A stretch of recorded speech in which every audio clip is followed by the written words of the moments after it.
Hey y'all, welcome to another video.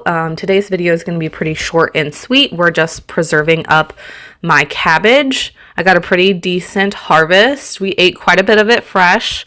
I still have one in the refrigerator right now, and this is, what we are preserving. What I'm just doing is I'm just blanching and freezing all of this stuff. I was going to try to make sauerkraut, like true fermented sauerkraut. However, I didn't have any weights, and I didn't really have the money to purchase weights, so I decided to wait until next year. You can do like a quick pickle kraut to can, and I know that's a thing because my dad and grandma have done that in the past.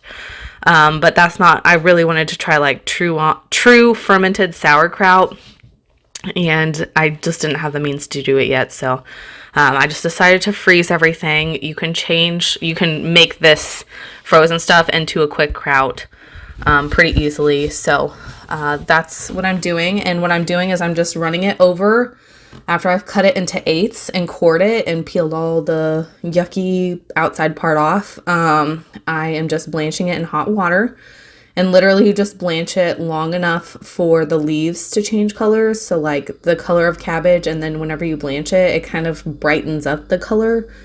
And once the color brightens up, then it's good to pull out. It's literally like a minute in the water. Like that's it. So what I do is I'm just bagging these all up into quart-sized bags, and then I put as much into one bag as I can, and then I fill it up with water and seal it so that there are no air bubbles. That's why vacuum sealing helps prevent freezer burn. So freezer burn occurs whenever there's like air on, most commonly it occurs whenever there is air on your product. So if let's say you have steaks in the freezer and you don't have them in a vacuum sealed bag, they're more likely to get freezer burnt. Just being in like they're going to get freezer burnt quicker. That's the answer. They're going to get freezer burnt quicker if they are not in a vacuum sealed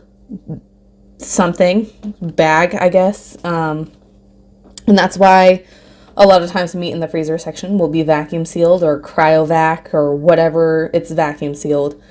So that there's no air touching the meat, because that's where freezer burn comes from. So because I am not letting this get all the way down to cold or frozen temperatures, like with my green beans, sometimes I'll throw those onto like a sheet pan and stick them in the freezer.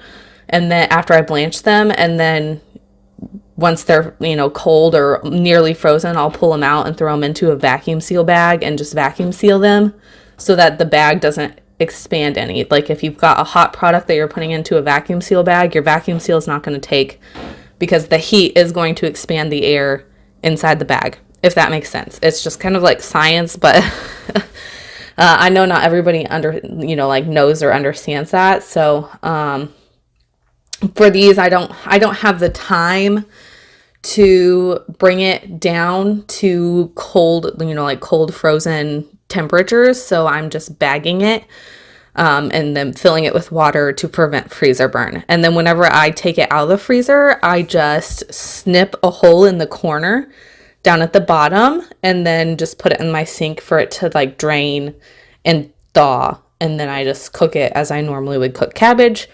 Which frequently is, like with pot roast, or a lot of times we'll do a quick pickle on it, and then we'll just eat it as like a faux kraut. So anyways, that is my cabbage preservation video. If you guys enjoyed this video, give it a thumbs up. Don't forget to subscribe if you have not already.